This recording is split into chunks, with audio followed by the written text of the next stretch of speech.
నమస్తే, welcome to Suman TV. ప్రత్తిపాడుకు చెందిన 9 ఏళ్ల ఇషాక్ అరుదైన వ్యాధితో బాధపడుతూ ఉన్నాడు. వయసు పెరుగుతున్నప్పటికీ కూడా తన ఏదైతే హెడ్ సైజు పెరుగుతూ ఉంది, బ్రెయిన్ లో తనకి ఇన్ఫెక్షన్ ఉందంటూ కూడా వైద్యులు చెప్పారని చెబుతున్నారు. అరుదైన వ్యాధితో బాధపడుతూ ఉన్నాడు.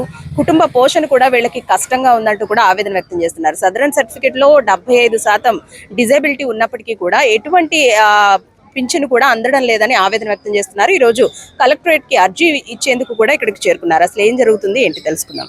అమ్మ నమస్తే అమ్మ, ఏం పేరు బాబు పేరు? ఎంతమ్మ వయసు? పుట్టినప్పటి నుంచి ఇలాగే ఉన్నాడు అమ్మ, ఎదుగుదల లేదా? అక్క చెల్లెళ్ళు ఎవరైనా ఉన్నారా బాబుకి? ఉన్నారు సార్, వదిలేసిపోయింది అమ్మ. వాళ్ళు అలాగే ఉన్నారా? బాగున్నారు సార్. బాగున్నారమ్మా. 75% సదరన్ సర్టిఫికేట్ లో డిజేబిలిటీ ఉందని కూడా ఇచ్చారు కదా, దేనికోసం వచ్చారు అసలు మీరు కలెక్టరేట్ కి?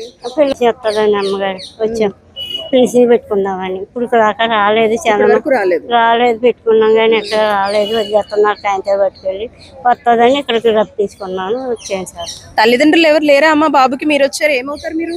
నాన్నమ్మ అవుతానమ్మా. వాళ్ళ తల్లిదండ్రులు లేరా? తల్లి అమ్మ వదిలేసిపోయిందమ్మా. బాబుని వదిలేసి బాగలేదు, నాకు వద్దా పిల్లడు. ఆ బాబు బాగలేదు నాకు. ఆ బాబు కింద బాబు తిరుగుతాడు, నేను పనిలోకి వెళ్ళాలి. తండ్రికి మతిస్థిమితం లేదు? లేదమ్మా, వదిలేసాడు. వదిలేస్తాను నేను పోతాను అని పోయిందమ్మ. 2 పిల్లలు తీసుకొని ఈ బిడ్డ వద్దు నాకండి. హాస్పిటల్కి తీసుకెళ్లారమ్మా? ఏం చెప్పారు అసలు డాక్టర్స్?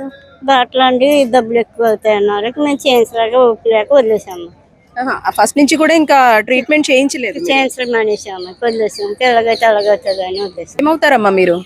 నేను వదిన గారిని అవుతానండి. ఏంటి బాబు పరిస్థితి? బాబు పరిస్థితి అంటే ఆపరేషన్ నిమిత్తం తీసుకువెళ్తే అండి వాళ్ళు అన్నారండి లక్షల్లో ఖర్చు అవుతుందని చెప్పేసి అనగానే వాళ్ళ మదర్ వచ్చి హైదరాబాద్ నుంచి వచ్చి వదిలేసి వెళ్ళిపోయారండి.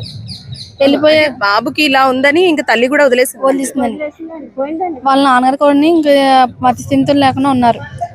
దాంతో పాటు వీళ్ళు చూసుకోవడం కూడా నిరుపేదలు కదండి, కొంచెం ఇబ్బంది పడి వీళ్ళు కూడా చేయడానికి ఎటువంటి ఉపాధి లేక వాళ్ళ వీళ్ళ ఆయన గారు అండి కూలి పనులకి అట్లకి వెళ్తున్నారండి. దానివల్ల వచ్చి అమౌంట్ కూడా సరిపోతుందండి. దానివల్ల వాళ్ళు బాధపడుతున్నారు, చేయలేక ఏ ట్రీట్మెంట్ చేయలేక ఇబ్బంది. లక్షల్లో అవుతుందంటే ఎవరు చేయలేరు కదండి. ఏదో చిన్న కొంచెం అమౌంట్ అంటే ఏదైనా ఎడ్జిట్ చేయగలరు కానీ లక్షల్లో అంటే ఎవరు ఎడ్జిట్ చేయలేరు కానీ దానికోసం వాళ్ళు బాధపడి ఇబ్బంది పడుతున్నారు.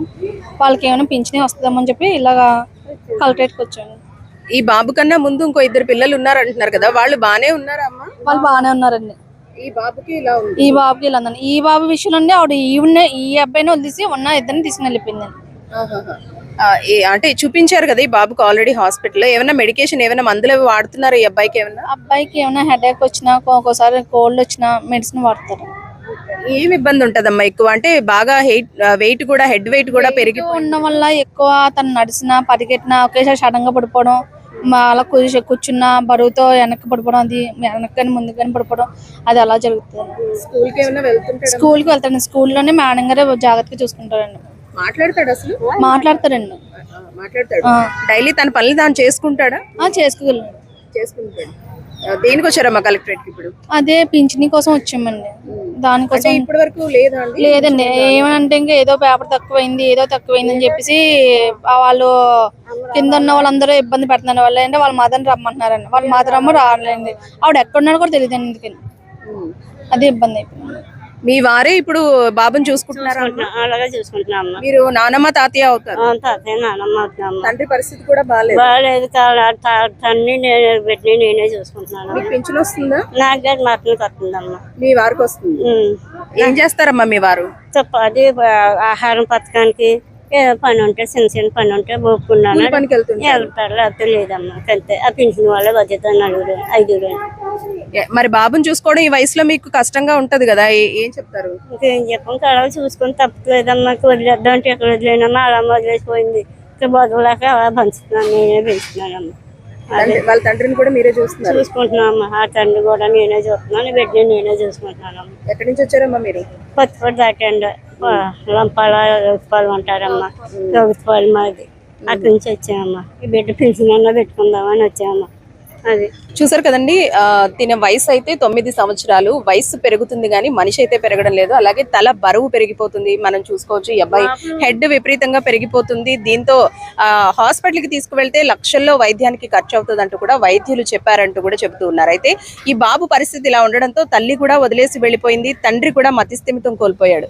ప్రస్తుతం వృద్ధాప్యంలో ఉన్న ఎవరైతే నానమ్మ తాతయ్య ఉన్నారో వాళ్లే కొడుకుని మనవడిని కూడా కూలి పని చేసుకుంటూ చూస్తూ ఉన్నారు. సదరన్ సర్టిఫికేట్ లో 75% డిజేబిలిటీ ఉంది, కానీ మాకు పింఛన్ అందడం లేదు బాబుకి అని చెప్పి ఈ రోజు కలెక్టర్ గారికి అర్జీ పెట్టుకునేందుకు ఇక్కడికి వచ్చారు. మేమే రెక్కాడితే గానీ డొక్కాడని స్థితిలో ఉన్నాము. మాకు తండ్రిని కొడుకును చూసుకోవడం కూడా భారంగా ఉంది. ప్రభుత్వం మమ్మల్ని ఆదుకోవాలంటూ కూడా వీళ్ళు కోరుతున్నారు. మరి అధికారులు దీనికి సంబంధించి ఏ విధంగా స్పందిస్తారనేది వేచి చూద్దాం. కెమెరా పర్సన్ శ్రీధర్ తో అనుశ్రీ, సుమన్ టీవీ, కాకినాడ.